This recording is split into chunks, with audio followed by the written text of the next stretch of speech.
Fundamental principle of management.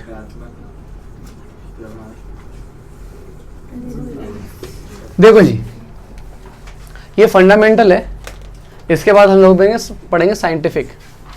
तो आपकी book में दो तरीके के मैनेजमेंट आते हैं, वो प्रिंसिपल आते हैं, एक फंडामेंटल प्रिंसिपल है और एक साइंटिफिक प्रिंसिपल है। ठीक है जी।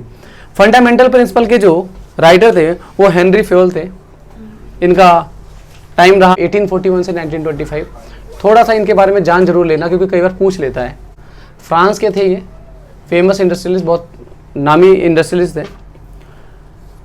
उन्होंने एक बुक लिखी थी जनरल एंड इंडस्ट्रियल मैनेजमेंट। ठीक है, किताब का नाम कई बार पूछ लेते, किताब का नाम क्या था इनकी। While the presenting the principle of management, Fayol has to keep two things in mind। अब ये जो इंपॉर्टेंट चीज़ है कि जब इन्होंने मैनेजमेंट के प्रिंसिपल जब बनाए तो उन्होंने अपने दिमाग में दो चीज़ें रखी। कौन कौन सी वो दो बातें थी? पहला था, firstly the list of the principle management should not be long but should be suggestive. ठीक है, प्रिंसिपल्स जो होते हैं वो बहुत ज़्यादा नहीं होने चाहिए। इन्होंने 14 लिखे। ऐसा होता है कि प्रिंसिपल अब 10, 50, 100 कितने लिख दो, ज़्यादा लंबी लिस्ट नहीं होनी चाहिए प्रिंसिपल्स की। ठीक है, और क्या कहा इन्होंने? Should be suggestive and only those principles should be explain which become the applicable in the most of situation. और सिर्फ उनको ही प्रिंसिपल बनाना चाहिए जो कि ज़्यादातर सिचुएशन में काम आते हैं। समझ में बात? ऐसा नहीं कि कुछ एक पर्टिकुलर सिचुएशन में कोई काम आने वाली बात है तो उसको भी तुमने प्रिंसिपल बताना। प्रिंसिपल का मतलब यूनिवर्सल एप्लीकेबिलिटी होनी चाहिए उसके अंदर। ठीक है, तो पहली बात तो इन्होंने ये कही थी क्या कि लिस्ट छोटी होनी चाहिए और सिर्फ उनको प्रिंसिपल बनाया जाना चाहिए जो कि हर सिचुएशन में काम आते हों। ठीक है, उसके बाद सेकंड पॉइंट उन्होंने ये कहा था, principle of management should be flexible and not rigid so that the change can be made in the case of the need. कहा कि जो प्रिंसिपल ऑफ मैनेजमेंट होने चाहिए वो जो है फ्लेक्सिबल इन नेचर होना चाहिए कि अगर आपका मन करे, आपको जरूरत पड़े तो आप उसमें थोड़े बहुत बदलाव करके भी उसका इस्तेमाल कर सको। समझ में आई बात? ठीक है, प्रिंसिपल ऑफ मैनेजमेंट है, 14 प्रिंसिपल्स हैं। आपको लाइन से 14 के 14 प्रिंसिपल आपके उंगली पर रटे होने चाहिए। एक एक करके याद कराऊंगा। ठीक है, सबसे पहला है आपका डिवीजन ऑफ वर्क। बहुत ही इजी सा प्रिंसिपल है, बहुत ही इजी सा प्रिंसिपल है, नाम से ही समझ में आ रहा है, काम का बंटवारा। ठीक है ना, कार्य का विभाजन। ठीक है, तो पहला पॉइंट आपका division of work. According to this principle as far as possible the whole work should be divided into the small parts. Each individual should be assigned only one part of the work according to his ability and taste repeatedly so that the benefit of the specialization may be achieved। कहा गया कि जितना ज़्यादा possible हो सके आपको पूरे काम को छोटे छोटे टुकड़ों में बांट दिया जाना चाहिए और वो उन लोगों को असाइन कर दिया जाना चाहिए जिन लोगों को उस काम में इंटरेस्ट है और वो स्पेसिफिकली उस काम के लिए बने हैं। इससे क्या होगा कि उनकी स्पेशलाइजेशन का फ़ायदा आपको होगा। जैसे कि अगर मान के चले पल्लवी सेल करने में एक्सपर्ट है तो इनको मैंने सेल का काम दिया, और अगर इनको सेल का काम दिया और ये सेल में ही एक्सपर्ट है तो इससे मुझे बेनिफिट होगा। समझ में बात? तो उनकी प्रोफिशिएंसी का, उनकी जो स्पेशलिटी है उससे मेरे को बेनिफिट होगा। मतलब कहने का सिद्धांत क्या कहता है कि काम को छोटे छोटे टुकड़ों में बांट करके और ऐसे लोगों को बांटा जाएगा जो उसमें एक्सपर्ट हैं। ठीक है, अच्छा, इसके बारे में बात कर लेते हैं हम लोग जरा। पॉजिटिव इफेक्ट इसके क्या हैं? तो इसका पॉजिटिव इफेक्ट होता है एडवांटेज ऑफ स्पेशलाइजेशन ऑब्टेन। ठीक है, स्पेशलाइजेशन का एडवांटेज मिलेगा क्योंकि वो स्पेशलाइज्ड है उस काम में तो वो ज़्यादा अच्छे से कर पाएगा उस काम को। ठीक है ना, और ज़्यादा अच्छे से कर पाएगा तो आपके लिए वो इकोनॉमिकल वे में करेगा और आपको फायदा देगा। ठीक है, और क्या होता है? Increase in the work efficiency of the worker, और उसकी इफिशिएंसी और ज़्यादा बढ़ने लग जाएगी क्योंकि वो सेल्स में ही एक्सपर्ट था और उसको आपने एक ही काम दिया है। मान के चले कि हमने किसी और वंशिका को दे दिया कि भाई तुम सेल कर लो, और ये सेल के नहीं थे, ये वैसे किसी के भी नहीं थे, ये फ्रेशर थे। पर अगर सेल में अगर एक्सपर्ट होने लग जाएंगे तो क्या होगा? इनके लिए भी तो फायदेमंद है ये चीज़। उनकी इफिशियंसी बढ़ने लग जाएगी क्योंकि हम एक ही काम करवा रहे हैं। अगर मैं इनसे 10 काम करवाऊंगा तो 10 काम में बंदा एक्सपर्ट नहीं हो पाएगा, पर अगर कोई एक पर्टिकुलर एक काम करवा जाएगा तो उसमें एक्सपर्ट हो जाएगा। समझ में आई बात? ये तो हो गए इसके पॉजिटिव पॉइंट। जरा वॉलेटिंग पॉइंट देखते हैं, negative point. The above mention positive effect of specialisation will not be available. कई बार ऐसा होता है कि पल्लवी को दे दिया सेल का काम और पल्लवी ने मान ली छुट्टी, तो अब उस सेल को कोई नहीं संभाल सकता क्योंकि आपने किसी और व्यक्ति को असाइन ही नहीं किया था इस काम के लिए। अगर यही काम अगर आप सबसे करवा रहे होते, सबसे सारे काम करवा रहे होते, तो कोई भी अगर पर्टिकुलर बंदा अगर छुट्टी मार भी लेता तो उसकी जगह पे दूसरा काम कर सकता था। समझ में आई बात। पर अब तो आप फंस गए हो, ठीक है। तो ये क्या हो जाता है आपका नेगेटिव पॉइंट इसका, ठीक है। दूसरा the work efficiency of the work will be reduce. कई बार वर्क इफिशियंसी रिड्यूस हो जाती है, क्यों? क्योंकि वो पहले मल्टी टैलेंटेड हो सकता था, पर वो मल्टी टैलेंटेड नहीं है, वो क्या है, सिंगल एक बार रास्ते वन वे पे चलने वाला बंदा हो गया है। समझ में आई बात। हम हर सिद्धांत के पॉजिटिव और नेगेटिव पॉइंट पढ़ेंगे। क्लियर हो गया। और अगर एग्जाम में आता है तो वहां पे भी आपको पॉजिटिव और नेगेटिव पॉइंट लिखने हैं। समझ में आई बात। तो पहला हो गया हमारा डिवीजन ऑफ वर्क।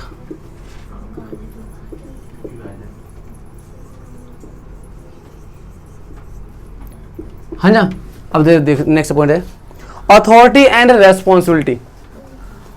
अगला पॉइंट अथॉरिटी एंड रेस्पॉन्सिबिलिटी। पहले पढ़ लेते हैं। According to this principle authority and responsibility should be go hand in hand. मतलब इस प्रिंसिपल, इस सिद्धांत के अनुसार अथॉरिटी और रेस्पॉन्सिबिलिटी हर हाथ में जानी चाहिए। जिसको आप अथॉरिटी दे रहे हो काम करने की, उसको रेस्पॉन्सिबिलिटी भी दोगे, और जिसको रेस्पॉन्सिबिलिटी दोगे उसके पास अथॉरिटी होगी, तभी तो वो कर पाएगा। मतलब कहने का अथॉरिटी का मतलब होता है कि काम करने के लिए पावर की जो जरूरत होती है वो अथॉरिटी कहलाती है, और रेस्पॉन्सिबिलिटी काम करने की रेस्पॉन्सिबिलिटी।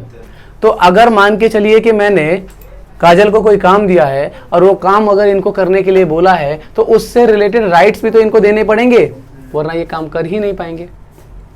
इनको मैंने काउंटर पे बैठाया, सेल काउंटर पे, भाई आप सेल संभालो, और सेल संभालने की बात हुई तो इनको बोला कि भाई अब सेल कर देना, ठीक है। अब सेल कर देने के लिए बोल तो दिया, पर इनको राइट्स नहीं दिए कि उधार कितने का माल दे सकते हो, ये सेल कर ही नहीं पाएंगे। जब मैंने सेल की इनकी रेस्पॉन्सिबिलिटी दी है, मैंने बोला है कि भाई आपके पास इतना टारगेट आपको सेल करनी है, तो इनको कुछ अथॉरिटी देनी पड़ेगी कि भाई इतना क्रेडिट सेल कर सकते हैं, उधार पे इतना सेल कर सकते हैं, तब जाकर के हो ना। मतलब कहने का क्या है कि रेस्पॉन्सिबिलिटी के साथ साथ अथॉरिटी भी चलती है। जब किसी को रेस्पॉन्सिबिलिटी देते हो आप, तो उसके साथ साथ उसको अथॉरिटी भी देना पड़ता है। आप घर का सामान खरीदने के लिए जाते हो, पापा ने बोला कि भाई ये ले 10 किलो चावल खरीद करके लिया, 1000 रुपये दे दिए, आपके पास राइट्स हैं वहाँ जा करके कि आप कौन सा चावल खरीद सकते हो। ये चीज़ तो फ़ोन करके नहीं पूछोगे ना। अगर फ़ोन करके पूछना पड़ेगा फिर तो आप काम ही नहीं कर पाओगे। अगर हर छोटी छोटी चीज़ के लिए अगर आपको परमिशन लेनी पड़ जाए, तो फिर अथॉरिटी है ही नहीं आपके पास। आई बात समझ में, ठीक है ना। तो it means when the particular individual given the particular work and he is made the responsible for the result, this can be possible only when he is given the sufficient authority. अगर किसी particular व्यक्ति को अगर कोई काम assign किया गया है, तो वो सिर्फ तभी उस काम को प्रॉपरली परफॉर्म कर सकता है जब उसके पास उतनी अथॉरिटी होगी, ठीक है। अगर आपके पास आप उसको अथॉरिटी नहीं दोगे तो वो काम सही से नहीं कर पाएगा, उस वर्क को अच्छे से परफॉर्म नहीं कर पाएगा। क्लियर हो गया, ठीक है। अच्छा, पॉजिटिव पॉइंट देख लेते हैं। Help in achieving the target. भाई टारगेट को अचीव करने में हेल्प करता है, ऑब्वियस सी बात है, ठीक है। काम बांट रहे हो, उसके साथ साथ अथॉरिटी भी दे रहे हो, तो जो है वो काम आसानी से अचीव कर पाएगा, उसको कंप्लीट कर पाएगा, ठीक है। Increase the confidence of the employee. Employees के कॉन्फिडेंस में इंक्रीमेंट होता है, ठीक है। वॉयलेटिंग पॉइंट है रॉन्ग यूज ऑफ अथॉरिटी। कई बार अथॉरिटी का गलत फायदा उठा लिया जाता है, ठीक है। आपको बोला गया 10,000 रुपये निकाल के ले आओ, आप निकाल लिए 12,000 रुपये और 2,000 रुपये गड़बड़ कर दिया। मतलब कहने का आपको अथॉरिटी दी गई थी, आपको एटीएम कार्ड बता दिया गया, दे दिया गया, पिन कार्ड बता दिया गया, और आपने गलत इस्तेमाल कर लिया। समझ में आई बात, ठीक है। तो कई बार अथॉरिटी का मिसयूज भी हो जाता है, ठीक है। दूसरा है इंक्रीज कहते हैं difficulty in achieving the target in case of the less authority is given than is needed. कई बार ऐसा होता है कि अथॉरिटी अगर आपने कम दे दी है तब भी आप टारगेट अचीव नहीं कर पाते हो। ज़्यादा अथॉरिटी देनी चाहिए थी, पर उतने जो है राइट्स, उतने अधिकार आपको दिए नहीं गए, तब उस सिचुएशन में भी आप सही से काम नहीं कर पाते हो। अगला है can not fix the accountability of the subordinate in case of desired result are not obtain. कई बार जो है सबऑर्डिनेट्स को जो है अकाउंटेबिलिटी, अभी अकाउंटेबिलिटी क्या होता है? अकाउंटेबिलिटी का मतलब ये होता है कि जैसे मैंने काजल को कोई काम दिया, ठीक है, मैंने इनको बोला कि भाई तुम्हें ये सेल करनी है, 20 लाख रुपए की सेल है, ठीक है, ये सेल करनी है। और मैंने इनको बोला कि भाई तुम 1 महीने के अंदर 5 लाख रुपए तक का माल उधार बेच सकते हो। समझे? ये इनको अथॉरिटी दे दी। रेस्पॉन्सिबिलिटी क्या हुई? 20 लाख की सेल, ठीक है। अब अगर पूरा नहीं हो पाता तो ये मुझे जवाब देंगे कि क्यों नहीं हो पाया, और ये जो जवाब देंगे ये कहलाता है अकाउंटेबिलिटी। तीनों वर्ड समझ में आ गए? Responsibility, authority, accountability. डिटेल में पढ़ाऊंगा आगे जाके और आएगा दोबारा से, ठीक है। तो जो जवाबदेही होती है ना, उसको हम अकाउंटेबिलिटी कहते हैं। तो कई बार जो ऐसा होता है कि अगर प्रॉपरली अगर आपने अथॉरिटी नहीं दी थी तो आप जवाबदेह नहीं बना पाओगे। वो सामने वाला जवाब, अरे मेरे पास तो राइट्स ही नहीं थे। ये तो बोल देंगे मेरे को भाई 5 लाख की तो सेल कर लिया आपने, वो बोला था उधार पे, ठीक है। कोई आदमी कैश में खरीदता ही नहीं, सब उधार पे मांग रहे थे, मैं दे ही नहीं पाई। समझ में? तो मतलब आप अकाउंटेबल नहीं बना पाओगे उसको अगर आपने अच्छे से अथॉरिटी नहीं दी है तो।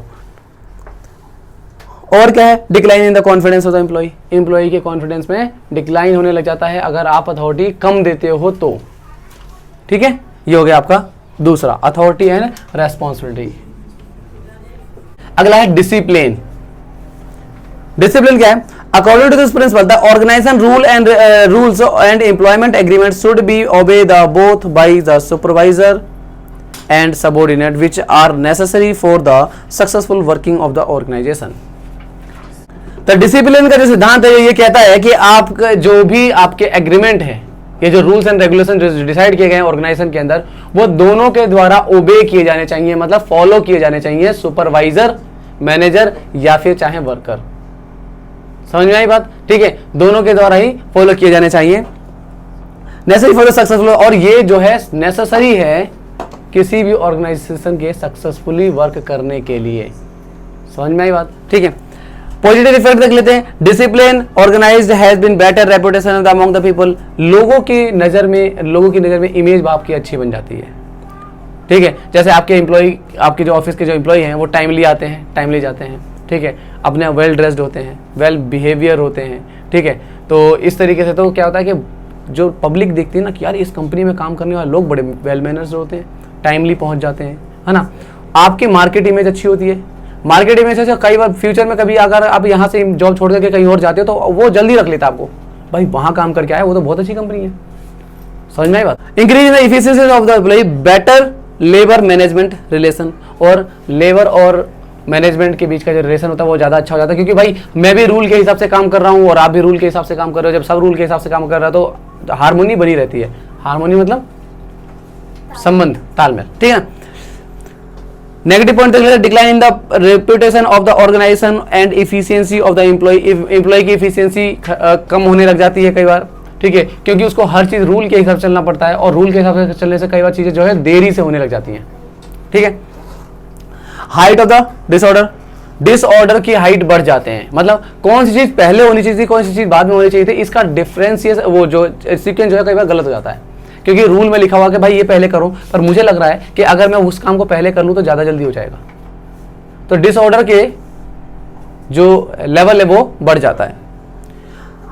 N atmosphere of doubt and suspicion, doubt और सस्पिशन का एटमॉस्फेयर बना रहता है कि ये काम जो मैं करने जा रहा हूं क्या वो सच में सही है भी या नहीं है। ठीक है, अगला है decline in the confidence of the employee, और एम्प्लॉय का कॉन्फिडेंस जो है वो डिक्लाइन होने लगा। Unity of command, fourth point है।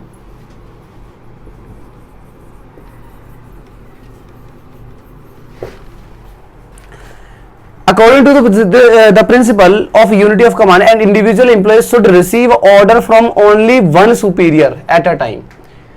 किसी भी एक व्यक्ति को जब भी ऑर्डर मिले तो किसी एक ही व्यक्ति से ऑर्डर मिलने चाहिए। अलग अलग व्यक्तियों से अगर ऑर्डर मिलते हैं, अलग अलग सुपीरियर से अगर ऑर्डर मिलते हैं तो वो कंफ्यूज जाएगा कि किसकी बात मानी जाए। समझ में आई बात? ठीक है, for the only one superior at a time, that employee should be answerable only to that superior, और वो व्यक्ति सिर्फ उसी सुपीरियर के लिए आंसरेबल होगा, अकाउंटेबल होगा। समझ में आएगा? मतलब जवाबदेही सिर्फ वो उसी के प्रति बनेगी और किसी को वो जवाबदेही नहीं बनेगा उसके लिए। ठीक है, तो ये आपको राइट अप्रोच और रॉन्ग अप्रोच दिखा रखा है कि राइट अप्रोच किस तरीके से, अगर ए, बी और सी ये एम्प्लॉय हैं, ठीक है, तो एक पर्टिकुलर बंदा ही सिर्फ इनको ऑर्डर दे रहा है, वो कहते हैं कमांड दे रहा है। ठीक है, जबकि एक दूसरा वाला ऑप्शन है इस तरीके से, इस तरीके से, तो ये देखो तीनों को जो कमांड ये भी दे रहा है और ये भी दे रहा है। ठीक है, तो ऐसे में ये कंफ्यूज रहेंगे कि इनकी बात माने या इनकी बात माने। ठीक है ना, इसके जरा पॉजिटिव इफेक्ट देख लेते हैं। There is no confusion, confusion खत्म हो जाती है बिल्कुल। ठीक है, confuse situation for the subordinates, the efficiency of the subordinate increase, efficiency बढ़ेगी सबऑर्डिनेट्स की, काम करने में इनकी क्लियरेंस आएगी कि क्लैरिटी से काम कर पाएंगे ये लोग, समझ पाएंगे कि हाँ भाई क्या काम एक्चुअली में हमको करना है। ठीक है, और क्या है आपका, it is easy to fix responsibility, responsibility fix करना आसान रहेगा। अगर ये लोग आकर के इससे बोले भाई काम क्यों नहीं हुआ, तो ये बहुत सिंपली बोल देगा कि भाई आपने ऐसे बोला था, उन्होंने ऐसे बोला था, हम समझ ही नहीं पाए। तो रेस्पॉन्सिबिलिटी प्रॉपरली नहीं ठहरा पाओगे आप, जबकि यहां पर ऐसा कोई रेस्पॉन्सिबिलिटी, ऐसे कोई बहाना नहीं मार सकता कोई भी। ठीक है, इनके लिए ये प्रॉपरली जो है अकाउंटेबल होंगे। ठीक है, और इनकी रेस्पॉन्सिबिलिटी होगी काम को पूरा करने की। ठीक है जी, an atmosphere of coordinative prevails. और देखो जी यहाँ पे जो है डिग्निटी बनी रहती है दोनों की अपनी अपनी। यहां अगर इस वाले सिचुएशन में ऐसे आएगा तो यहां पे इन दोनों के बीच में मतभेद होने के चांसेस बढ़ जाते हैं इन दोनों के बीच में। क्यों? अगर इसकी बात मान ली तो ये नाराज, और इसकी बात मान ली तो ये नाराज।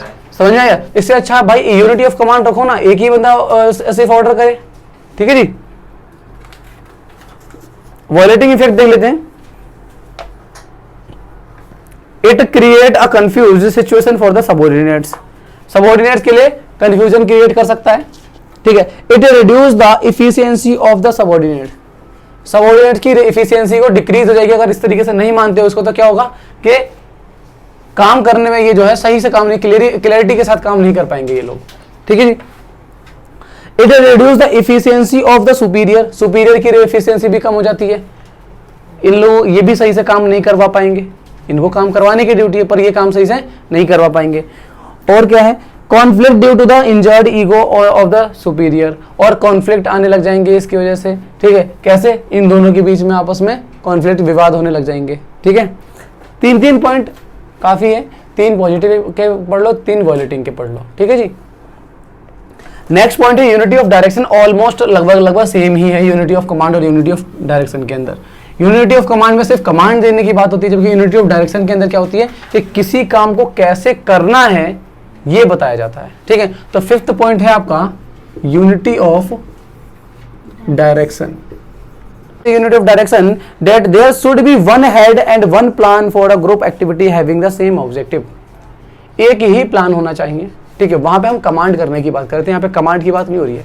जैसे अगर मेरे को किसी काम को करना है तो वो एक प्रोसेस है, यहाँ से इससे फिर एक और प्रोसेस होता है, फिर इससे एक और प्रोसेस होता है, फिर इससे एक और प्रोसेस होता है, इस तरीके से। तो ये जो एक पैटर्न तैयार करके दिया गया कि पहले ये काम होगा, फिर ये काम होगा, फिर ये काम होगा, फिर ये, मतलब काम करने का तरीका जो पहले से बना करके दिया है वो एक ही रहना चाहिए।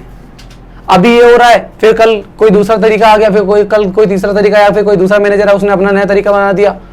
इससे क्या होगा कि एम्प्लॉइज जो है वो कंफ्यूज होंगे काम को करें किस तरीके से। वहां पे काम क्या करें और किसके लिए करें ये कंफ्यूजन थी, जबकि यहां पर काम को कैसे करें ये कंफ्यूजन है। समझ में आई बात? ठीक है। For example suppose an automobile company is manufacturing 2 product namely scooter and cars. कोई ऑटोमोबाइल कंपनी है और वो स्कूटर और कार की जो है मैन्युफैक्चरिंग करती है। ठीक है। Hence having 2 division. उसके बाद 2 डिवीजन होंगे, कार के लिए अलग होगा और स्कूटर के लिए अलग होगा। ठीक है। Each product has its own market and problem, therefore that each division must have its own head. तो दोनों के लिए अलग अलग हेड होने चाहिए क्योंकि दोनों अलग अलग मार्केट के अलग अलग प्रोडक्ट है। कार के लिए अलग मार्केट है और स्कूटर के लिए अलग मार्केट है। तो दोनों के अपने अपने हेड होने चाहिए। ऐसा नहीं है कि भाई इसी से इस सुपीरियर से ये भी काम करवा रहे हो और ये भी काम करवा रहे हो, वो नहीं कर पाएगा। तो एक काम करने का जो पैटर्न है वो पैटर्न एक ही होना चाहिए और एक पर्टिकुलर बंदे के अंडर में वो ही होना चाहिए। समझ में आई बात? चलिए। पॉजिटिव इफेक्ट क्या होगा? Advantage of specialisation. भाई एक ही काम जब एक ही बंदे को दोगे, ठीक है, एक ही तरीके से किया जाएगा तो उसके अंदर स्पेशलाइजेशन के लिए, स्पेशलाइजेशन मतलब एक ही काम को बार बार करने से हम स्पेशलाइज हो जाते हैं उस काम में। समझ में आई बात? तो स्पेशलाइजेशन का बेनिफिट मिलेगा हमको। ठीक है ना, क्योंकि वो इकोनॉमिकल हो जाएगा और उसमें जो है खर्चे कम आएंगे, कॉस्ट जो है वो कम आएगी। दूसरा, increase in the efficiency of organisation. Organisation की इफिशियंसी बढ़ेगी। भाई स्कूटर वाले को स्कूटर का काम दे दो, कार वाले को कार का काम दे दो, तो उससे क्या होगा? कॉस्ट कम आएगी। जब कॉस्ट कम आएगी तो ऑर्गेनाइजेशन के लिए फायदा होगा। ठीक है। It help in the coordination due to the unity of activities. Unity of activities की वजह से कोऑर्डिनेशन करना आसान हो जाएगा कि मुझे पता है कि भाई इस काम के बाद ये होना है, इसके काम के बाद ये होना है, तो इसमें कोऑर्डिनेट करना आसान हो जाएगा। कि अगर ये क्लियर नहीं है कि भाई कौन सा काम कब होगा तो कोऑर्डिनेशन करने में सबसे बड़ी दिक्कत आएगी। ठीक है। वॉयलेटिंग इफेक्ट देखते हैं। Advantage of specialisation not obtained. Specialisation का एडवांटेज नहीं ले पाओगे। ठीक है। Decrease in the efficiency of the organisation. उल्टा चल रहा है ना, उसका पॉजिटिव का उल्टा चल रहा है। ठीक है। ऑर्गेनाइजेशन की इफिशियंसी जो है वो वीक हो जाएगी, वो उतने अच्छे से जहां परफॉर्म नहीं कर पाओगे जो ऑर्गेनाइजेशन है। ठीक है। Difficulty in achieving the objectives. और ऑब्जेक्टिव्स को अचीव करने में डिफिकल्टीज आएंगी जल्दी और अपने जो है टारगेट को अचीव नहीं कर पाएंगे।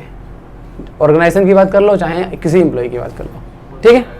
क्या अलग-अलग काम करने, मैंने कहा कि अगर काम करने का जो डायरेक्शन है, अगर वो डायरेक्शन ही बार बार चेंज हो रहा है तो वहां पे तो दिक्कतें आने लग जाएंगी ना। ठीक है ना। यहाँ पे यूनिटी ऑफ डायरेक्शन की बात हो रही है। आई बात समझ में?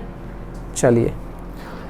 डिफरेंस बिटवीन भी देखो आ गया यूनिटी ऑफ कमांड और यूनिटी ऑफ डायरेक्शन के बीच में। ठीक है। तो अगर मीनिंग की बात करें तो यहाँ पे जो है principle every employee should get the order only from one manager, हर एम्प्लॉय को सिर्फ एक ही मैनेजर से ऑर्डर मिलने चाहिए। ये क्या कहता है? यूनिटी ऑफ कमांड कहता है, ठीक है। जबकि यूनिटी ऑफ डायरेक्शन कहता है कि all activities have a similar objective should be completed under the one supervision. एक पर्टिकुलर ऑब्जेक्टिव को पूरा करने के लिए जितनी भी एक्टिविटीज होती है वो सारे के सारे किसी एक सुपीरियर के अंडर में होनी चाहिए। जैसे मैंने कहा कि कार वाले के लिए एक अलग मैनेजर होना चाहिए और वो सारी की सारी एक्टिविटीज को वो संभालेगा। ऐसे ही स्कूटर वाले के लिए एक अलग मैनेजर होना चाहिए, वो सारी सारी एक्टिविटीज को वो संभालेगा, ठीक है। तो एक हेड के अंदर, एक मैनेजर के अंडर में जो है वो सारे के सारे एक्टिविटीज होनी चाहिए। एम क्या होता है? It prevents dual subordination. यहाँ पे ड्यूअल सबऑर्डिनेशन को प्रिवेंट किया जाता है, ठीक है, कि अगर एक ही व्यक्ति है वो एक ही व्यक्ति है वो दो बंदों से ऑर्डर लेता है, ठीक है, तो उसको जो है कंफ्यूजन क्रिएट होगी, तो उसको खत्म करना है यहाँ पर। जबकि यूनिटी ऑफ डायरेक्शन के अंदर क्या है कि it prevent overlapping of various activities. एक एक्टिविटीज के ऊपर दूसरा एक्टिविटीज का ओवरलैपिंग होना, जैसे कार की सेल को तुम स्कूटर की सेल से वो ओवरलैप कर दो, या फिर उनके खर्चे हमारे खर्चे में डाल दो, हमारे खर्चे उनके खर्चे में डाल दो, ठीक है। तो ये क्या हुआ कि एक्टिविटीज जो है यहाँ की एक्टिविटीज वहां ओवरलैप हो रही है, वहां की एक्टिविटीज यहाँ ओवरलैप हो रही है, समझ में आई बात? तो हमें इससे बचना होता है, एम जो बता रहा हूँ, ठीक है। भैया फिर से बता दो क्या चीज? क्या डायरेक्शन वाला? यूनिटी ऑफ डायरेक्शन के अंदर हमारा एम ये होता है कि कोई भी एक्टिविटीज एक दूसरी एक्टिविटीज के ऊपर ओवरलैप ना करे। जैसे हम लोगों ने एग्जांपल जो लिया है कार और स्कूटर वाला, तो कार के अंदर कोई काम होना है, जैसे कार का एडवर्टाइजमेंट कराना, उसका खर्चा तुमने यहाँ डाल दिया या यहाँ का खर्चा वहां डाल दिया, ठीक है। या तुम परचेज करने के लिए गए, तुमने बोला यार स्कूटर के पार्ट्स भी परचेज कर लेना, समझ में आई बात? मतलब उसकी एक्टिविटीज को ये परफॉर्म कर रहे हैं, इनकी एक्टिविटीज को वो परफॉर्म कर रहे हैं, ओवरलैपिंग हो जाएंगे, आप कॉस्ट को अलग अलग नहीं कर पाओगे दोनों की, समझ में आई बात? अगला है इंप्लीकेशन। यूनिटी ऑफ कमांड के अंदर it effect the individual employee, एक पर्टिकुलर एम्प्लॉय को इफेक्ट करता है ये, ठीक है। जबकि ये जो है एंटायर ऑर्गेनाइजेशन को इफेक्ट करता है, क्योंकि पूरे ऑर्गेनाइजेशन के अंदर ही कार की बात करें तो पूरा का पूरा एक ऑर्गेनाइजेशन का एक पार्ट हो गया वो, और स्कूटर एक पूरा एक पार्ट हो गया, दो सब हेड्स बने हुए थे, ठीक है। जबकि यूनिटी ऑफ कमांड में एक व्यक्ति को जो ऑर्डर देने वाला है वो अगर दो लोगों ने अगर ऑर्डर दे दिया तो उसको ठीक कर रहे थे हम लोग। तो ये सिर्फ एक जो यूनिटी ऑफ कमांड जो होती है वो एक एम्प्लॉय को इफेक्ट करता है, जबकि यूनिटी ऑफ डायरेक्शन जो होता है पूरे के पूरे ऑर्गेनाइजेशन को इफेक्ट करता है, ठीक है। नेक्स्ट है subordination of individual interest to general interest. अच्छा टॉपिक है, 6 है ना।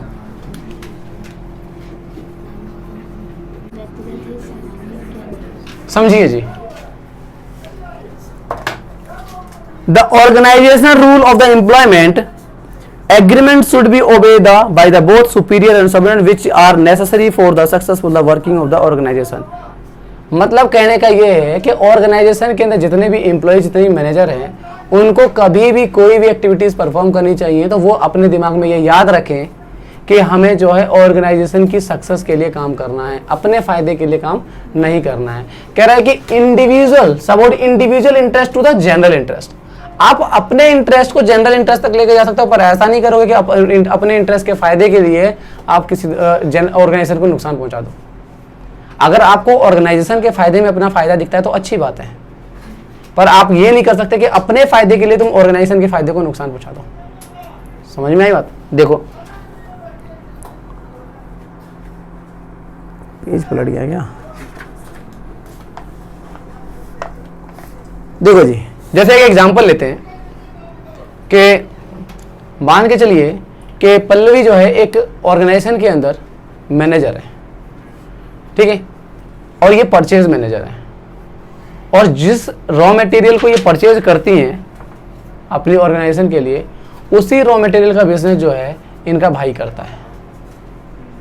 मार्केट में उसकी एक फैक्ट्री है और वो रॉ मटेरियल बनाता है और वो रॉ मटेरियल बेचता है, और वही रॉ मटेरियल इनको चाहिए था।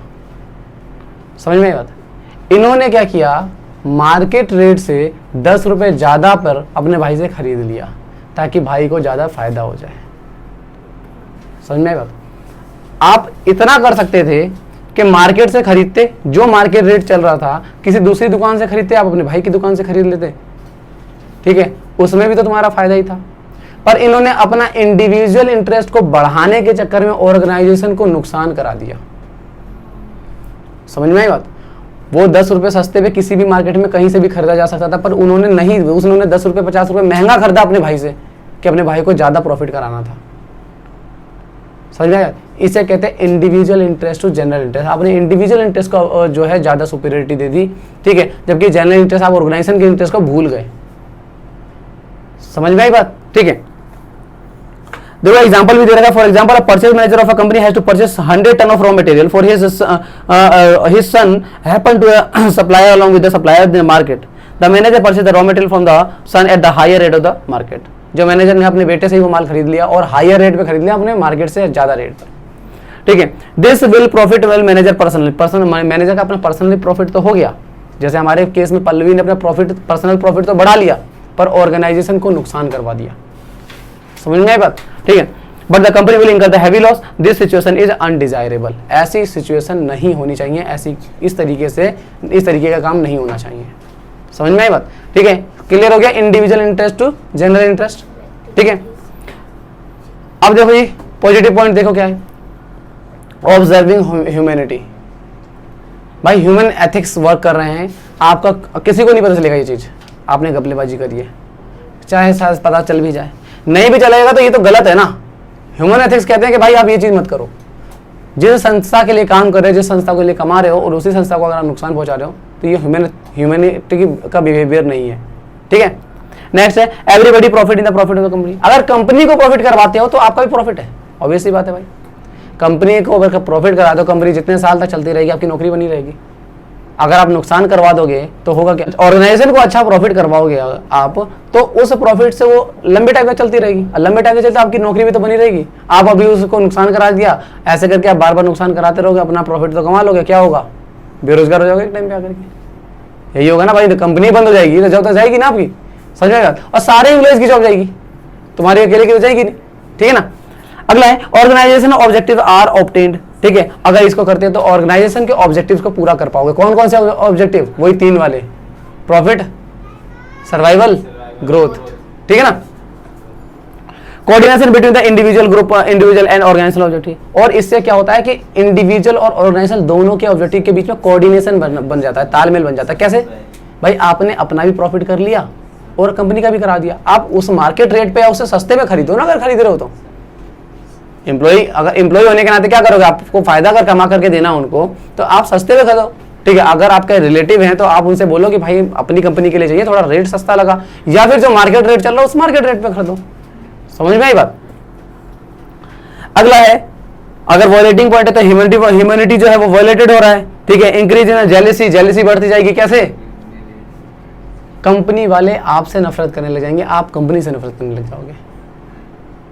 समझ में आई बात? इसी वजह से तो आप कंपनी को नुकसान करा रहे हो ना। अगर कंपनी को आप अपना समझ रहे होते तो आप उनको नुकसान नहीं करवाते, तो जेलेसी बढ़ती चली जाएगी। नेक्स्ट है हिंड्रेंस होता है in achieving the organisational objective. भाई ऑर्गेनाइजेशन के जो ऑब्जेक्टिव थे, वो 3 ऑब्जेक्टिव, उनको अचीव करने में मुश्किलें आने लग जाएंगी, ठीक है। चलिए एक और है lack of coordination between the individual and organisational objective. भाई कोऑर्डिनेशन नहीं बन पाएगा, इंडिविजुअल आप सिर्फ अपना ही अपना देखे जा रहे हो, ऑर्गेनाइजेशन के बारे में देख ही नहीं रहे, ठीक है। So remuneration to employee. According to this principle, the employee should pay the fair remuneration, which should be get the at least reasonable standard of living. मतलब कहने का ये है कि आप अपने ऑर्गेनाइजेशन के अंदर जितने एम्प्लॉय काम करते हैं उनको एक फेयर सैलरी पे करो, अच्छी सैलरी पे करो। अच्छी सैलरी पे करने से क्या होता है कि उसका मन लगता है काम करने में, वो एक अच्छी लिविंग स्टैंडर्ड जी पाता है। अगर कोई अच्छा लिविंग स्टैंडर्ड नहीं जी पाएगा, ठीक है, तो आगे चलकर हम लोग पढ़ेंगे मैस्लो के हेर्शी थ्योरी के तहत कि किसी को अगर सैलरी अच्छी नहीं मिलती है तो सबसे पहली बेसिक नीड्स पूरी नहीं कर पाता, वो जॉब छोड़ देता है। आगे के चैप्टर्स में आएंगे वो चीज़ें, ठीक है। क्या चीज़? बिल्कुल करना शुरू कर देगा, ऑब्वियस सी बात है। तुमने किसी को भाई 6,000 रुपये नौकरी पे रख लिया, काम बहुत करवाते हो, कमाते ही बहुत है, उसको साफ दिख रहा है कि मेरे से ये बंदा कमाता बहुत है, ठीक है, तो वो गलत काम करने लग जाएगा, आपसे चिढ़ने लग जाएगा। समझ में आई बात? कि हमसे इतना कमाती है कंपनी और हमें क्या देती है? 6,000 रुपये। पर अगर यही चीज अगर आप उसको 25,000, 30,000, 40,000 रुपये दोगे ना, तो वो पहली बात तो उसके पास पैसे की दिक्कत नहीं होगी, तो वो अपना ईमान खराब नहीं करेगा। जिसको 1.25 लाख रुपए महीने सैलरी मिल रही है, वो 5,000 रुपये 10,000 रुपये के लिए अपना ईमान खराब करेगा? नहीं करेगा। उसे पता है कि पकड़ा जाऊंगा तो ये 5,000 के चक्कर में नौकरी चली जाएगी। दूसरी चीज ये कि उसका ईमान जल्दी खराब ही नहीं होगा क्योंकि उसके पास पैसे की दिक्कत नहीं है, ठीक है ना। Increase in the encouragement of satisfaction of the employee, भाई एम्प्लॉय फुल्ली सेटिस्फाइड रहेगा अगर उसको अच्छी सैलरी मिल रही है तो मन लगेगा उसका काम करने में, है ना। Development of the spirit of the dedication of the among the employees, employees के मन में डेडिकेशन बनेगी काम करने के लिए, क्योंकि वो सोचेगा कि भाई सैलरी अच्छी मिल रही तो काम क्यों नहीं अच्छा करूं, समझ में आई बात, ठीक है। अगला है decline in the labour turnover rate, labour turnover rate भी आपका कम हो जाएगा। ये लेबर टर्नओवर रेट क्या होता है पता है आपको? नहीं पता।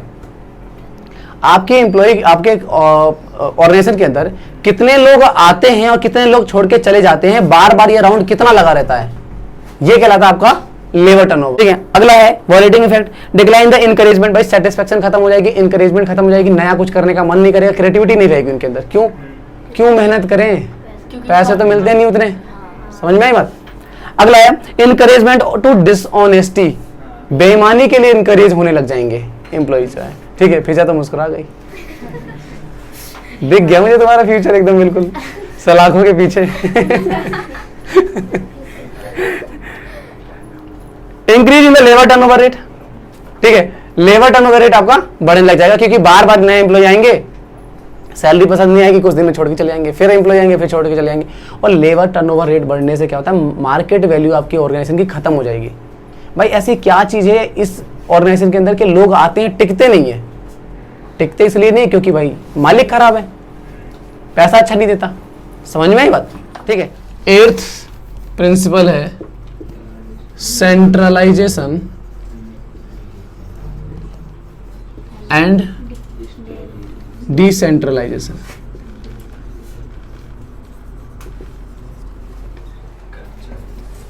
पहले दोनों का मीनिंग समझते हैं।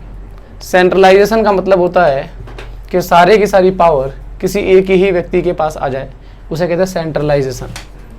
और डिसेंट्रलाइजेशन का मतलब होता है कि अपने पावर्स को दूसरों को बांट देना, समझ में आई बात, डिसेंट्रलाइजेशन कहलाता है। जैसे अगर आपको कोई काम करना है और वो पूरा का पूरा काम जो है आपने किसी और के ऊपर डाल दिया, पूरा काम कि भाई तू कर दियो ये काम, ये फुल्ली डिसेंट्रलाइजेशन हो जाएगा, ठीक है।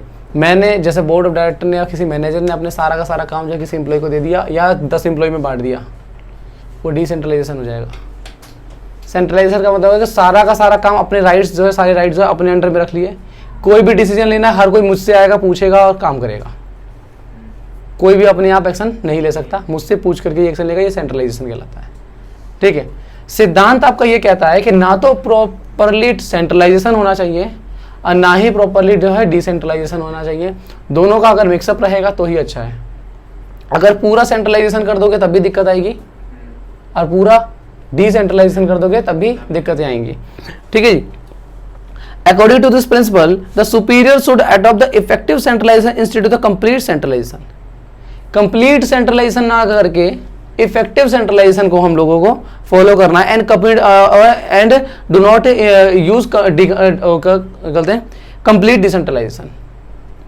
ना तो कंप्लीट सेंट्रलाइजेशन होना चाहिए और ना ही कंप्लीटली डिसेंट्रलाइजेशन होना चाहिए। For example the decision in respect to determine the objective of policies expansion of business. देखो जी, अगर कोई मेन डिसीजन है वो अपने पास रख लिए, बड़े डिसीजन अगर किसी जैसे एक्सपेंशन करना, पॉलिसीज तैयार करना, ये सब चीजें, ठीक है, तो वो जो है मैनेजर्स या बोर्ड ऑफ डायरेक्टर्स अपने पास रख सकते हैं।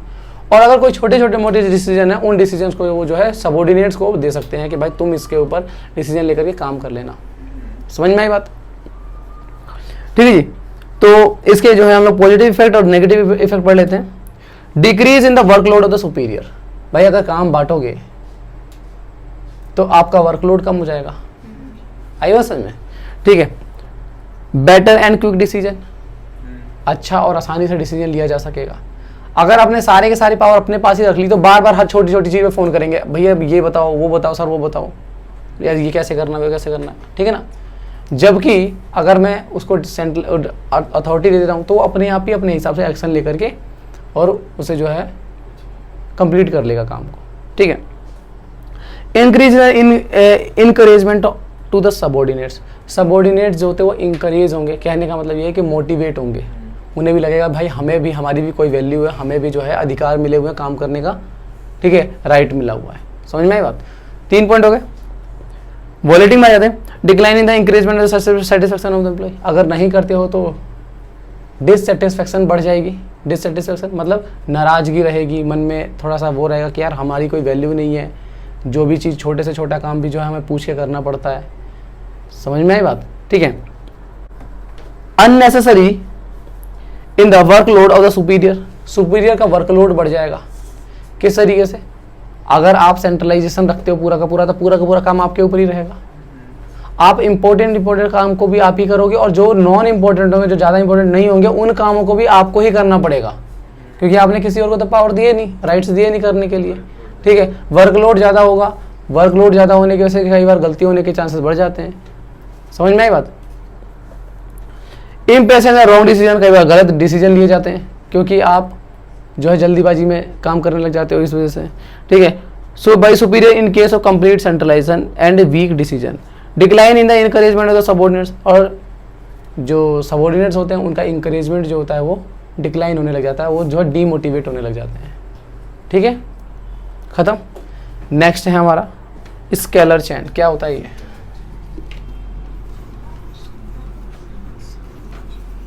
Meaning of scalar chain, it refers to the formal line of authority and communication which moves from highest to lowest rank in the straight line। क्या होता है कि कोई भी, जैसे ए एक पोस्ट है, फिर एक बी पोस्ट है, एक सी पोस्ट है, एक डी पोस्ट है, एक ई पोस्ट है, ये सबसे ऊपर वाली पोस्ट ये है, तो हमेशा कम्युनिकेशन जो है वो ऊपर से नीचे की ओर चलेगा इस तरीके से स्केलर चेन में, और बीच में कोई किसी को स्किप नहीं करेगा। मतलब ये इसको बोलेगा, ये इसको बोलेगा, ये इसको बोलेगा और ये इसको बोलेगा, इस तरीके से कम्युनिकेशन होगा। कोई भी काम होना है तो इस तरीके से ही होगा।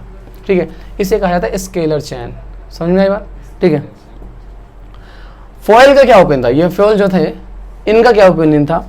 The chain must be follow in the strict manner. उनका कहना था कि ये जो चेन है ये एकदम स्ट्रिक्टली जो है फॉलो की जानी चाहिए, बीच में किसी को भी इग्नोर नहीं किया जाना चाहिए। कोई भी कम्युनिकेशन है, कोई भी बात है, तो वो एक एक बंदे के पास होते हुए जो है आनी चाहिए। इवन जैसे ये एक डिपार्टमेंट है और एक और डिपार्टमेंट है, जैसे ये एक डिपार्टमेंट है, ठीक है, इस तरीके से, और यहाँ पर एक और डिपार्टमेंट है ऐसे, ये PQRS इस तरीके से। अगर इसको इससे अगर कम्युनिकेशन करना है तो वो डायरेक्ट कम्युनिकेशन नहीं करेगा, वो पहले इसको करेगा, फिर इसको, फिर इसको, फिर इसको, फिर यहाँ, फिर यहाँ, फिर यहाँ, फिर यहाँ, इस तरीके से। इनका कहने का मतलब ये था। इसके ऊपर बहुत विवाद उठा कि इस तरीके से तो बहुत ज़्यादा टाइम कंज्यूमिंग हो जाएगा ये। समझ में आई बात? ठीक है, तो इस तरीके से, तो हालांकि इनका ओपिनियन बता रहा हूँ मैं कि फ्यूल का ओपिनियन क्या था। फ्यूल कहते थे कि भाई इसमें से किसी भी एक पर्टिकुलर पोस्ट को जो है आप कभी भी स्किप नहीं करेंगे। ठीक है जी। Must be follow the strict manner, it means each communication must move from top to bottom and vice versa in straight line. The important condition is here that the no steps should be overlooked during the communication. बीच में कोई भी step जो है, बीच में किसी भी step को जो है वो छोड़ा नहीं जाएगा। ठीक है, कंटिन्यू जो है उसके हर किसी के पास से कम्युनिकेशन होते हुए जाना चाहिए। ठीक है, ये फ्यूल का वो हो गया। ठीक है, तो उन्होंने फ्यूल की लेटर बनाई थी, इसको फ्यूल्स लेटर भी कहा जाता है। ठीक है, कि अगर बाई चांस अगर इसको इससे कम्युनिकेशन करना है तो पहले कम्युनिकेशन ऊपर जाएगा, फिर टॉप लेवल मैनेजमेंट से फिर नीचे की तरफ आएगा, इस तरीके से, तो टाइम लगेगा ही वो तो। ठीक है ना। तो due to more clear system the authority and communication problem can be solve faster. पर ये है कि अगर कभी ऐसा होता है कि कोई ऐसी प्रॉब्लम है जिसमें हर किसी का सजेशन चाहिए, ठीक है, तो हर बंदे से होते हुए जो कम्युनिकेशन जाएगा उसमें अपने अपने व्यूज़ जो है हर बंदा ऐड करता हुआ जाएगा, और इससे क्या होगा कि बहुत अच्छा खासा कोई ना कोई एक अच्छा रिजल्ट निकल करके आ जाएगा। ठीक है, तो एडवांटेज तो हैं, थोड़े से एडवांटेज है। ठीक है, हालांकि डिसएडवांटेज ही ज़्यादा दिख रहे हैं, है ना। अगला है गैंग प्लैंक। इसी के सिद्धांत में, इसी में ही एक गैंग प्लैंक है। तो इन्होंने क्या किया, एक गैंग प्लैंक का वो निकाला कि भाई जैसे ये इसका, ये इसका, ये इसका, तो ये इसका, तो अगर बीच में कोई चाहे तो दो डिपार्टमेंट के जो दो लेवल के जो लोग हैं वो आपस में कम्युनिकेट कर सकते हैं। जैसे देखो, ये इसके लेवल का है, ये इसके लेवल का, ये इसके, तो ये इसके लेवल का हुआ, तो ये आपस में कम्युनिकेट कर सकते हैं। और ये जो कम्युनिकेशन होता है इन दोनों के बीच में, इसी को हम गैंग प्लैंक कहते हैं। ठीक है, बोर्ड के एग्जाम में 1 नंबर का क्वेश्चन पूछा जाता है, गैंग प्लैंक को समझाइए। ठीक है जी, ये डायग्राम भी बना देंगे आप।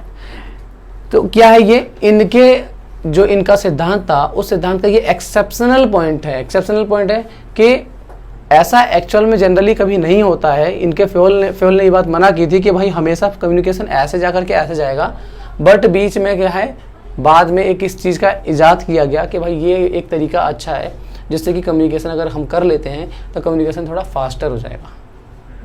समझ में आई बात? ठीक है, कंप्लीट हो गया। पॉजिटिव और नेगेटिव इफेक्ट देख लेते हैं। फ्लो ऑफ ऑर्डरली इंफॉर्मेशन, इसमें क्या होता है कि अगर इसको फॉलो करते तो जो फ्लो ऑफ ऑर्डरली, जैसे कि जिसके पास से होते हुए जाता है इंफॉर्मेशन, प्रॉपर वे में उस तरीके से फ्लो करेगा, जहां जहां से होके जाना चाहिए था वहीं से होकर के जाएगा। दूसरी चीज, better relation because the absolute respect of the authority.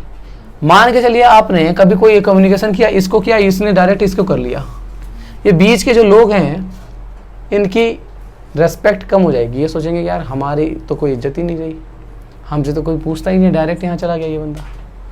जैसे अगर आपको स्कूल में कोई परेशानी होती है तो आपको प्रिंसिपल के पास जाना चाहिए, ना कि एंड्रूजगंज। तो अगर आप पहुँच गए एंड्रूजगंज तो प्रिंसिपल तो नाराज़ हो ही जाएगा। समझ में आई बात? क्या हुआ, मतलब ऐसा लगता है कि जैसे रेस्पेक्ट जो है हमारी ख़त्म हो गई वहाँ पे बीच में। ठीक है, तो डिग्निटी बनी रहती है सबकी, अपनी अपनी रेस्पेक्ट जो है बनी रहती है एक दूसरे के अंदर। दूसरा है बेटर रिलेशन बिकॉज ये होगा क्विक सॉल्यूशन ऑफ प्रॉब्लम के सॉल्यूशन जल्दी मिल जाएंगे, क्योंकि भाई हर बंदे के पास वो प्रॉब्लम होती हुई जा रही है तो हर बंदा अपना अपना सॉल्यूशन उसमें ऐड करता जाएगा। ठीक है ना, किसी न किसी तरीके से सजेशन ऐड होते जाएंगे। ठीक है, नेक्स्ट है वॉयलेटिंग इफेक्ट। अगर नहीं मानते हैं तो क्या होगा, डिसऑर्डरली फ्लो ऑफ इंफॉर्मेशन, कहीं पे भी कहीं की इंफॉर्मेशन जाएगी। अब ये जिससे मन करे उससे कम्युनिकेशन करेगा। ठीक है, तो ये गलत हो जाएगा। आई बात है, कम्युनिकेशन का फ्लो जो है खराब हो जाएगा। दूसरा चीज़ क्या है कि बिटरनेस इन द रिलेशनशिप, कड़वाहट पैदा होने लगेगी रिलेशनशिप के बीच में। ठीक है ना, लोग एक दूसरे से जलेंगे, एक पोस्ट वाला दूसरी पोस्ट वाले से जलेगा कि भाई हमको इग्नोर कर दिया गया, हमसे कोई बात नहीं पूछी गई, इस तरीके से ना। उसके बाद increase in the problems because of non availability of the information in time, time पे इंफॉर्मेशन नहीं पहुंचेगी और इस वजह से जो है परेशानियां बढ़ेगी। ठीक है, चलिए हमारा ये वाला ऑर्डर क्या है, ये मीनिंग पढ़ते हैं ऑर्डर का। According to this principle order, a right person should be place at a right job and a right thing should be place at a right place. सही व्यक्ति को सही जगह लगाया जाना चाहिए और सही चीज को सही जगह पे रखा जाना चाहिए। ठीक है, ये कहलाता है ऑर्डर। आई बस में मतलब कहने का ये है कि किसी व्यक्ति को वही काम दिया जाना चाहिए जो काम उसके लायक है या फिर जिस काम में वो एक्सपर्ट है, इसे कहते हैं ऑर्डर। ठीक है, according to Fayol every enterprise should have two different order. दो तरीके के ऑर्डर हो सकते हैं उसके पास। एक तो मटेरियल ऑर्डर हो सकता है, जो मटेरियल के अंदर जो वस्तुओं को, उसमें मशीनरी, रॉ मटेरियल सब कुछ आ जाएगा। ठीक है, नॉन लिविंग थिंग्स आ जाएंगी। ठीक है, और दूसरा हो जाएगा आपका physical resource and special order for human resource, और दूसरा जाएगा आपका ह्यूमन रिसोर्स। ठीक है, keeping the physical resource in order at the proper place for the everything in everything and everything in a right place. एक proper place होनी चाहिए। आपको पता है कि भाई स्टेपलर कहाँ रखा जाना चाहिए तो वहीं पे रखा होना चाहिए, वरना आपने यूज़ करके कहीं और रख दिया, फिर दूसरा बंदा आ रहा है स्टेपलर खोलने ढूंढने के लिए, वो ढूंढ रहा है, आधे घंटे ढूंढ ही रहा है। समझ में आई बात? तो अगर कॉर्पोरेट लाइन में अगर आप ऐसे करोगे तो आधे घंटा वेस्ट करने का मतलब एक एम्प्लॉय का, वही कंपनी को तो नुकसान हो रहा है ना, आपकी सैलरी तो खड़ी हो रही है। ठीक है ना, मतलब कहने का है कि टाइम वेस्ट ना हो। फोटोकॉपी की मशीन कहाँ पे रखी जानी चाहिए, वहीं रहना चाहिए। मशीन कहाँ पे रहनी चाहिए, मशीन को चलाने के लिए जो टूल्स हैं वो टूल्स कहाँ रखे जाने चाहिए। तो ये एक मटेरियल जो हो गया, रिसोर्स है, उनकी अपनी अपनी जगह होगी, वो जगह वहाँ पे एग्जैक्टली रखी होनी चाहिए। ठीक है, अच्छा दूसरा है सिमिलरली कीपिंग ह्यूमन रिसोर्स भाई a place for everyone and everyone in his appointed place. भाई जिस बंदे को जहाँ पर लगाया गया वो वहीं पर रहना चाहिए। ऐसा ना हो कि आपको लगाया गया था भाई फोटोकॉपी करने के लिए, आप बैठे हो कहीं मस्ती मार रहे हो आराम से बैठ के, या किसी मशीन पे जाके बैठे हो, समझ में, टाइम वेस्ट हो जाएगा। ठीक है, मुझे ज़रूरत है कि भाई मुझे काजल मिल रही है, काजल से फोटोकॉपी करानी है, काजल कहीं और घूम रही है। समझ में बात? मतलब कहने का क्या है कि वहाँ पर ये चीज़ क्लियर होनी चाहिए कि जो वस्तुएं हैं, जो नॉन मटेरियल कहते हैं नॉन लिविंग थिंग्स है, जो आपके पास मटेरियल थिंग्स, उनको भी सही जगह पे रखा होना चाहिए, और जो तुम्हारा ह्यूमन रिसोर्स है वो भी अपनी सही जगह पे सही तरीके से काम कर रहा हो। ये आएगा आपका क्या, ऑर्डर के अंदर। ठीक है, पॉजिटिव पॉइंट पढ़ लेते हैं, complete utilisation of the material human resource, complete utilisation of material and human resource, दोनों का कंप्लीट यूटिलाइजेशन होगा। भाई फोटोकॉपी की मशीन अगर रखी हुई है और आपको नहीं मिल रही है, आप बाहर से जाकर के फोटोकॉपी करा के ले आए, क्या आप उस मशीन का प्रॉपर यूटिलाइजेशन कर पा रहे हो? नहीं कर पा रहे हो। काजल को ढूंढ रहे हो, काजल मिल नहीं रही है, वो कहीं बैठी हुई है, क्या काजल को सैलरी जो दे रहे हो उस सैलरी का प्रॉपर यूटिलाइजेशन कर पा रहे हो? नहीं कर पा रहे हो। समझ में आई बात? मतलब कहने का क्या है कि हम रिसोर्सेज का प्रॉपर यूटिलाइजेशन कर पाएंगे अगर चीज़ें ऑर्डर में रखी होती हैं, तो ऑर्डर के फॉर्म में रखी हो तो। ठीक है, अगला है no loss of time, time बचेगा। समझ में आई बात? दूसरा है बेटर डिसिप्लिन, और डिसिप्लिन बना रहेगा। कहीं ना कहीं ये जो सिद्धांत है ना, ये डिसिप्लिन वाले सिद्धांत से थोड़ा थोड़ा मैच करता है। ठीक है, वॉलेटिंग इफेक्ट क्या? Miss use of resources, resources का मिस यूज होने लग जाएगा, या तो वो चोरी हो जाएंगे, गायब हो जाएंगे। समझ में आई बात? या फिर उनका प्रॉपर यूटिलाइजेशन नहीं हो पाएगा। ठीक है, increase in the possibility of accidents, accidents होने के चांसेस बढ़ जाते हैं।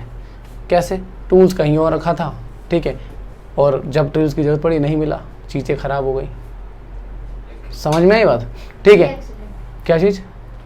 एक्सीडेंट का मतलब यही होता है कि जब मुंह पे चोट लग जाए तभी एक्सीडेंट माना जाएगा। एक्सीडेंट का मतलब ये हो गया ना कि नुकसान होगा किसी भी तरीके का। समझ में आई बात? ठीक है, तो आपको टूल्स ढूंढ रहे हो, टूल्स नहीं मिला हुआ, वो भी तो एक तरीके की एक्सीडेंट ही है। ठीक है, या मशीन खराब हो गई, या कोई पीस खराब हो गया। समझ में आई बात? अगला है हाइट ऑफ डिसऑर्डर, और डिसऑर्डर का हाइट बढ़ जाएगा। कोई भी चीज़ कहीं भी पड़ी हुई है, ये चीज़ें ये से होने लग जाएगा। ठीक है ना? चलिए, नेक्स्ट है आपका इक्विटी, समता, समानता नहीं है, समता है। वैसे समानता ही, पर हम इक्विटी लिख रहे हैं तो समता ही बोलेंगे। ठीक है, इक्विटी देखिए जरा, इक्विटी क्या है जी? समता, सबको बराबरी का दर्जा दिया जाना चाहिए, ये कहलाता है समता, समानता।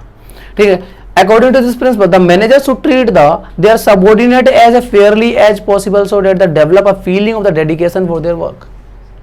मैनेजर्स को इस तरीके से अपने एम्प्लॉयज़ को ट्रीट करना चाहिए कि सबको बराबरी का दर्जा मिले, और सब जो है अपने मन में ऑर्गेनाइजेशन के प्रति जो है थोड़ी अटैचमेंट फील करे कि हाँ भाई, ये हमें इज्जत, हमें रेस्पेक्ट मिल रही है, यहाँ पे सबको बराबरी की मिल रही है, किसी के साथ पार्शियलिटी नहीं हो रही है। ठीक है, हाँ। For example, a labour complete 10 units of goods in a day, another labor who happens to be a relative of the supervisor complete 8 units but both get equal remuneration। Example ले लेते हैं कि जैसे मैनेजर है, ठीक है, एक employ जो है वो 10 यूनिट बनाता है पूरे दिन में, और एक दूसरा एम्प्लॉय जो मैनेजर का रिलेटिव है वो 8 ही यूनिट बनाता है, पर दोनों को सैलरी बराबर मिल रही है।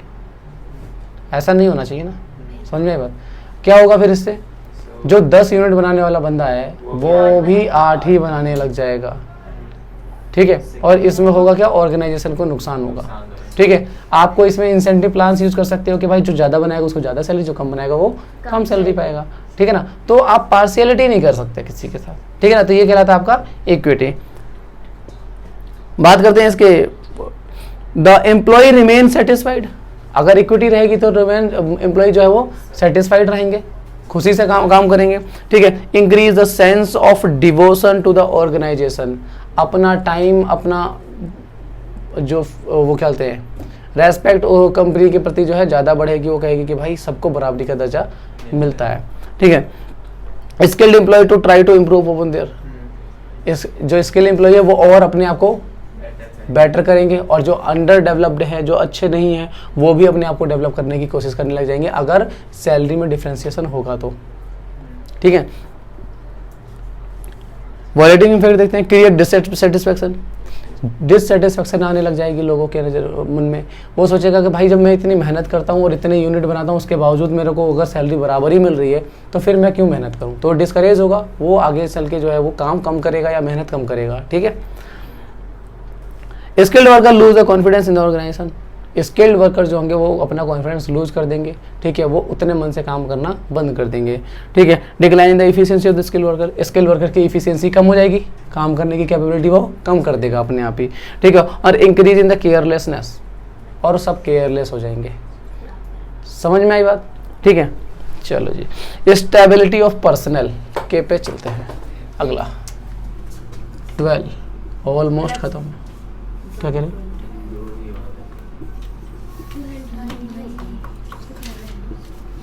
स्टेबिलिटी ऑफ डबल एल होता है क्या, एक सिंगल ले लेता। हाँ जी, देखिए स्टेबिलिटी ऑफ पर्सनल के अंदर क्या है, according to this principle there should be stability of tenure of the employee so that the continue to work continue efficiently. आपको अपने एम्प्लॉयज़ को विश्वास दिलाना होगा कि अगर आप काम अच्छा करते हैं तो आपकी जॉब सेफ है, यहाँ पर आपको हटाया नहीं जाएगा। अगर किसी का जॉब सेफ होती है, किसी को जॉब सिक्योरिटी मिल रही है, तो वो जो है थोड़ा मन लगा के काम करता है। और अगर किसी को पता है कि मुझे 6 महीने बाद हटा दिया जाएगा, तो वो अभी से ही मन बना लेगा हटने का, काम सही से नहीं करेगा। समझ में बात, ठीक है। तो स्टेबिलिटी बनी होनी चाहिए आपके एम्प्लॉयज़ के अंदर, ठीक है। Increase the confidence of the employee, employee का जो है कॉन्फिडेंस बढ़ेगा, ठीक है। Increase the reputation of the company, company की रेपुटेशन बढ़ेगी कि कंपनी जो है जल्दी नहीं हटाती है, ठीक है। और skilled worker are incline to do toward the company, और स्किल्ड वर्कर बार बार आएंगे आपके पास, नए नए स्किल्ड वर्कर बाहर हर जगह से जो है छोड़ करके आपके पास आने लग जाएंगे कि ये कंपनी तो हटाती नहीं है भाई, लंबे टाइम तक जॉब मिलती है यहाँ पर। समझ में आई बात, ठीक है। दूसरा है लेस एक्सपेंस ऑन ट्रेनिंग। हाँ, अगला है लेस एक्सपेंस ऑन ट्रेनिंग। भाई जब आपके पास स्किलफुल वर्कर आएंगे तो उनके लिए आपको ट्रेनिंग पे ज्यादा खर्चा नहीं करना पड़ेगा। समझ में आई बात, ठीक है। वॉलेटिंग इफेक्ट के अंदर क्या है कि an atmosphere of disability disbelief of the employee for the employee, employee को डिसबिलीफ हो जाएगा, आप पे वो विश्वास ही नहीं होगा, उनको लगेगा कि हमें कभी भी हटाया जा सकता है। वो मन ही मन में ये सोचता रहेगा कि मैं कभी भी छोड़ के चला जाऊंगा, वो अंदर ही अंदर दूसरी कंपनी में अप्लाई करता रहेगा, दूसरी जगह पे जॉब ढूंढता रहेगा, आपके यहाँ से मन से काम नहीं करेगा। जिस दिन मौका मिलेगा, कोई अच्छी जॉब मिलेगी, छोड़ के चला जाएगा। समझ में बात, ये ऐसी कंपनियां सिर्फ क्या होती है, सीढ़ी का काम करती है दूसरों लोगों के कहीं और जाने में, ठीक है। क्योंकि वो घर बैठ करके जॉब नहीं ढूंढ सकते, इसलिए उसने आपको ज्वाइन कर लिया, और आपको ज्वाइन करो, आपको खा भी रहा है, वो आपसे सैलरी भी ले रहा है, और कुछ टाइम में वो जॉब ढूंढ मिल जाएगी तो वो छोड़ के चला जाएगा। आपने अपनी इमेज खुद ऐसी बनाई हुई है ना, ठीक है। Decline the reputation of the company, company की रेपुटेशन खराब हो जाती है। Good workers leave the company, और जो अच्छे वर्कर होंगे वो आपके पास कभी भी नहीं टिकेंगे, क्योंकि वो हमेशा चाहेगा कि मैं अच्छा वर्कर हूँ, मैं काम अच्छा करता हूँ, मेरे पास एफिशिएंसी है, तो क्यों ना मैं किसी बढ़िया कंपनी में जाऊँ जहाँ पे मेरे को जॉब सिक्योरिटी मिले। समझ में बात, तो वो छोड़ करके चले जाएंगे आपके पास से। Heavy recruitment and training expenses, और आपके पास बार बार जब एम्प्लॉय छोड़ के जाएंगे तो बार बार आपके पास नए एम्प्लॉय आएंगे, तो उससे क्या होगा, आपको ट्रेनिंग के ऊपर और रिक्रूटमेंट के ऊपर बहुत सारा खर्चा करना पड़ेगा, ठीक है। चलो 2 पॉइंट नेक्स्ट क्लास ही करते हैं, ठीक है। तो नेक्स्ट क्लास पहले 10 के बारे में पूछेंगे। अगला है इनिशिएटिव। इनिशिएटिव क्या है, according to this principle employee in the organisation must give an opportunity in the making executive plan. करना क्या है कि जब भी आप कोई प्लान करने जाओ, जब भी कोई पॉलिसी बनाने जाओ, तो इसके अंदर आपको ना जो भी आपके एम्प्लॉयज़ हैं, हालांकि वो मैनेजर नहीं है, पर फिर भी आपको कभी कोई भी डिसीजन, अगर बड़े डिसीजन ले रहे हैं या कोई प्लान्स डिसाइड कर रहे हैं, प्लान क्रिएट कर रहे हैं, तो उनमें उनका इन्वॉल्वमेंट होना चाहिए, उनसे सजेशन लिया जाना चाहिए। सजेशन लेने से क्या होता है कि तो 2 लोग सोचते ना तो 11 के बराबर सोचते हैं, पर अगर एक व्यक्ति सोचेगा तो वो 1 ही के बराबर सोचता है। मतलब कहने का जितने लोगों का सजेशन आपके काम में इन्वॉल्व होगा, आपका काम उतना ही ज़्यादा डेवलप होगा। समझ में आई बात। तो यहाँ पे increase in the thinking power of the employee, क्या होगा इससे कि एम्प्लॉय जो है वो थिंकिंग पावर बढ़े, मतलब एम्प्लॉय जो है वो थिंकिंग क्रिएटिविटी उसके अंदर बढ़ेगी इन चीज़ों से। वो मजबूर हो जाएगा कि भाई वो देखेगा, वो मार्केट में स्टडी करेगा, चीज़ें पता करेगा कि भाई मेरे से पूछा जा सकता है कुछ भी, ठीक है। और इससे क्या है, एम्प्लॉय हमारे इनिशिएटिव हो जाएंगे, क्रिएटिव हो जाएंगे, नई नई चीज़ें ईजाद करने लग जाएंगे, नए नए मेथड ईजाद करेंगे, ठीक है।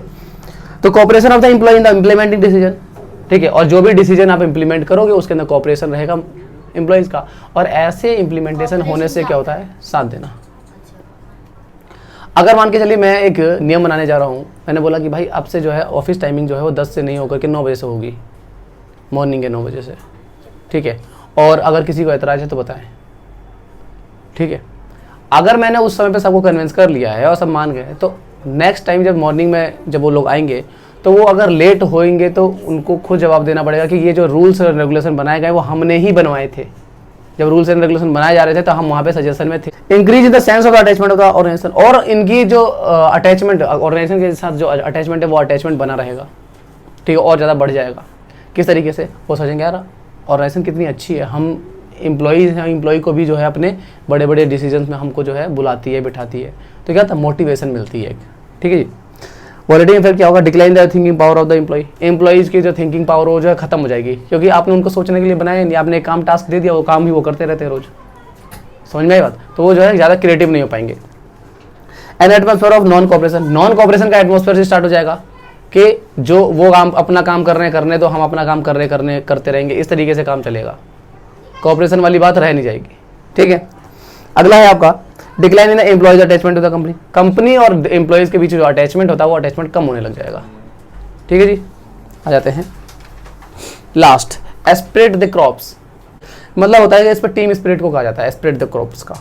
As per the principle the manager should continuously make effort to develop a team spirit among the subordinate. To do this, she should be use the word we instead of I during the, मैंने कहा कि भाई जब manager जब भी कोई बात कहेगा तो वो कहेगा कि मैं इस तरीके से इस अचीवमेंट को पाना चाहता हूँ, मैं इस सेल टारगेट को पूरा करना चाहता हूँ। आप कभी भी ऐसे नहीं यूज करें, आई वर्ड का यूज मत करें, मैं का यूज मत करें, मैं की जगह पे आप हम का यूज करें। हम इस टारगेट को अचीव करेंगे, हम इस ऑर्गेनाइजेशन को सक्सेस पर लेके जाएंगे। जब आप हम बोलते हैं ना, इसका मतलब क्या है, आप पूरे टीम की बात कर रहे हैं, और इससे क्या होता है, टीम भावना जागृत होती है, ठीक है। आप अपने आप को अकेले बोलेंगे तो भाई आप अकेले काम तो कर नहीं रहो, ऑब्वियस सी बात है। मैनेजर तो सिर्फ और सिर्फ डायरेक्शन ही देता है ना, सारा काम तो एम्प्लॉइज ही करते हैं, तो आप एम्प्लॉय को ऐसा अलग नहीं कर सकते हो। आप ये बोलो कि भाई हम जो है ये काम करने जा रहे हैं, इस तरीके से, ठीक है ना। इससे ज़्यादा टीम भावना जो है बनी रहती है। फायदे क्या है? मोटिवेशन और to work with the team spirit, काम करने के लिए मोटिवेशन मिलती है और टीम भावना क्रिएट होती है उसके अंदर, ठीक है। Easy to achieve the objective, objective को अचीव करना आसान हो जाता है। और स्वीट रिलेशनशिप, और रिलेशनशिप जो है वो बहुत ही अच्छे हो जाते हैं, एम्प्लॉय और मैनेजर्स के बीच जो रिलेशनशिप होंगे वो अच्छे हो जाते हैं, ठीक है। वॉलेटिंग इफेक्ट क्या है? Kill the team spirit, team spirit तो बिल्कुल रह नहीं जाती। मैं बोल रहा हूँ कि भाई मैं ये काम करके दिखाऊंगा, कैसे कर लूंगा मैं ये काम, मेरे से तो नहीं हो रहा ना, एम्प्लॉय मिलके करेंगे तभी तो कहाँ होगा, पर फिर भी मैं ही बोले जा रहा हूँ, तो वो सोचेंगे अरे ये तो अपनी सोचता है, अपने आप को हमसे अलग रखता है, अपने आप को बड़ा आदमी समझता है। यही वाली फीलिंग आएगी ना लोगों के, एम्प्लॉयज के दिमाग में, ठीक है ना। Difficulty in the achieving objective, ठीक है, ऑब्जेक्टिव अचीव करने में डिफिकल्टीज आएंगी, ठीक है। बिटरनेस इन द रिलेशन, और रिलेशनशिप जो है वो खराब होने लग जाएंगे, ठीक है। अगर कभी फ्यूचर में अगर आपको कोई काम करवाना है तो वो सोचेंगे भाई हम भी रूल्स के हिसाब से चलेंगे, मेरा वो काम नहीं है तो मैं नहीं करूँगा। आई बस में कंप्लीट हो गया हमारा 14।